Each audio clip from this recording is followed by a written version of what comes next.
Hey, it's Marcus Washington, MTC Media, with your Georgetown wrap up. Last night, Georgetown beat Villanova 64-63 due to some weather concerns and wanting to get back to DC to get my car, which was parked in DC, where obviously there was a lot of parties and road closures and stuff.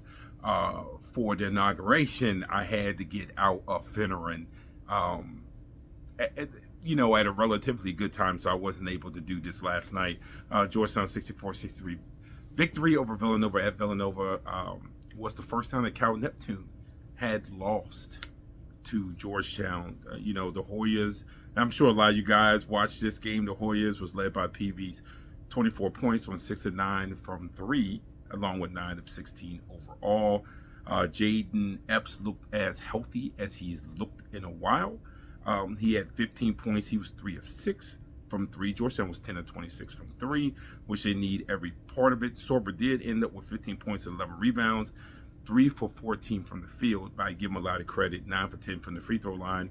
And also, the message got home that at the very least, Sorber needs to touch the ball. And he touched it quite a bit, even though he missed some shots that he normally would have made. Now, to tell you how great of a comeback this was, Georgetown was down by as many as 13 in the second half.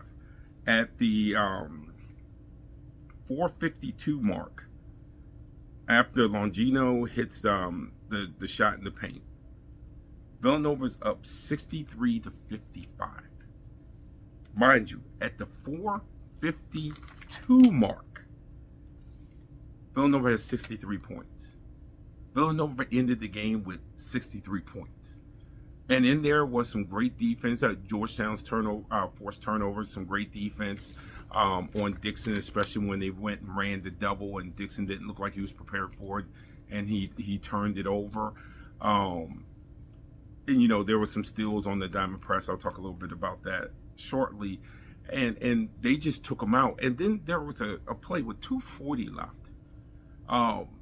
Eric Dixon, who is a good free throw shooter, misses the first free throw. He goes to shoot the second free throw. Villanova has a lane violation. And again, they stayed stuck on 63. So all these little things that happen leading up to it is very, very important. And the other thing, when Georgetown, this is down the stretch on that last play, they try to run hammer for Mac, and Perkins plays the hammer perfectly. He's in between Mac and the ball, and he steps out with it. Well, on that inbounds, right after that, if you look at the original formation, Sorber's on ball side corner, along with Epps, and then along with PV. Opposite corner is Epps, right? They're about to hand the ball to Mac. Mac steps back in bounds, has Sorber and Epps switch.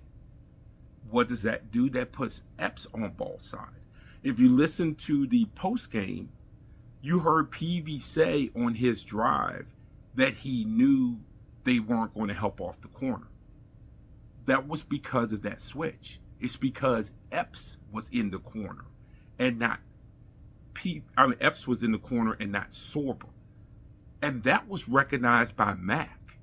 So a really, really good job by Malik. A really, really good job by Malik to notice that and to make the switch. That is the type of stuff that you want to see out of Georgetown. They're at times they're not the best shooting team, even though they're 10 for 26 from 3. At times they can be inefficient in the lane. But they make up for it in places. Now they're on a 4-game losing streak, and they finally broke it. And it was a 4-game losing streak with Epps being dinged up, with Sorber being dinged up. Both of them missed time, both of them missed games and stuff. And then you look at this team; they're 4-4 in the Big East. I know they started out 3-0, they're 4-4 in the Big East. And if they can stay healthy, because those games weren't healthy. Now they probably wouldn't have beaten UConn anyway. But they had chances at Marquette, they had chances at St. John's, and I certainly do believe they would have won the DePaul game. I think they would have won probably the St. John's and the DePaul game. But they could have. this team is just so different when they're healthy, and they're the type of team that has to be healthy because they're not good enough individually not to be healthy. It always has to be a team thing with them. And even on a night, think about this. Georgetown won a road Big East game where they shot 36% from the field, where Villanova outscores them in second chance points 22-10. 22-10, and you shoot 36%, and you walk out that gym with a win? I mean, when was the last time you could say that about a Georgetown team? That they would have the wherewithal, that with all these things going bad, to try to make winning plays. And that started not with hero ball on offense, but with good team defense. That's where this game was won. I mean, you look at the Villanova turnovers. Villanova had 16 turnovers that Georgetown converted for 16 points. Georgetown only turned the ball over.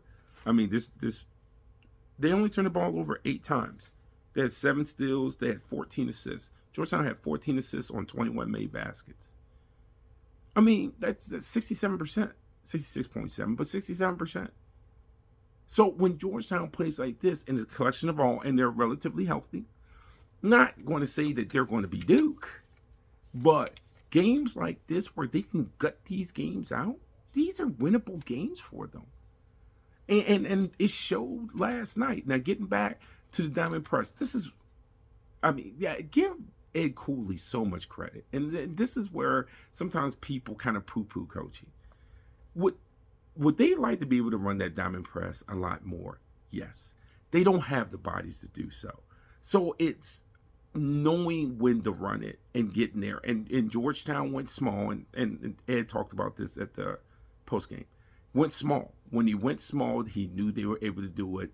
And at that time in the game, he knew, okay, they still had the energy to do it, as opposed to trying to do it, with 10 minutes left in the first half and do it for the rest of the game, and then you're petered out because essentially you're playing 8 guys, right? So him knowing when to push that button and then it being so effective and so impactful. Now, Villanova did have Wooga Poplar tossed out for throwing a punch, and rightfully so, because he did throw a punch. And to be honest with you, Brickus, you just never know what you're going to get with Brickus. And he was a 7 assist, 5 turnover guy. But there was things and decisions that he made wrong. One of the things in the second half is just to shed some light on what Brickus can do when he's not locked in. They run a high screen and roll on a wing with him and Dixon. Dixon had been overwhelming Georgetown's defenders in space. Now, a lot of it was he was getting away with shoving off, but that's a different discussion for a different time. Instead of Brickus, when 2 guys kind of jumped out on him, and he could have just passed it back to Dixon in space, which had been successful. He holds it, then tries to make a pass in the lane to a cutter. The ball's rolling on the floor, turnover Villanova. That's a bad decision. It's a bad decision. Give the guy the ball. Give the guy the ball, by the way, that scored 29 points. Give the guy the ball that was 5 of 10 from 3. Give the guy the ball. But he didn't. But for Georgetown, those were the things that they took advantage of. Those were the things that they kept plugging in when they were down by 13. They kept plugging in when it got pushed back up to 12. They kept doing those things. And that's where this team, again, I've spoken about this ever since Cooley got the job. And what is things that are good habits that are repeatable? Repeatable good habits. And I talked about it last year when they won 9 games. And I'll keep saying this because those repeatable good habits, when your roster gets better, then they become winning habits. And then when they become winning habits, then it becomes culture. So, and this all started back in the 9-1 season. Even though the roster has changed, this all started back in the 9-1 season of getting guys in here that would do repeatable things, that would become winning habits, that would eventually develop a culture. And that doesn't happen in a year. And to be honest with you, I give Georgetown a lot of credit that we're seeing it more this year, because I knew we would see it more this year. I don't think that I necessarily anticipated that we would see it more on this level. On a night where you can shoot 36% and win. On a night where one of your starting guards, Malik Mack, is 1 for 9, was 0 for 8, but then gets the huge 3-point play at the end. A night where Thomas Sorber, your super freshman, shoots 3 for 14 from the field. And you're on the road in the Big East and you walk away with a win. Pushing back Dexon's 29, pushing back Logino's 18, being able to keep your composure and not react when Poplar throws the punch, because that easily could have ended up someone else reacting to it, like Sorber, who did get a technical on the play, and both of them are gone. But he didn't do that. Peavy didn't do that. Epps didn't do that. Those guys on the court, they didn't do that. Villanova was the guy who lost the important player. Villanova was the team last almost 5 minutes who didn't score. It wasn't Georgetown. It was Villanova. And Georgetown kept plugging away for a win. So, great win by Georgetown, because this is another step in the right direction of establishing who Georgetown is culturally. So, yes, I want to use the word great. Not great in the sense of, oh, this is going to catapult them to the NCAA tournament, but great in the sense of, this is what you've been building towards to rebuild this program. And you saw some of those habits, those repeatable winning habits last night, even when rightfully they had their C game.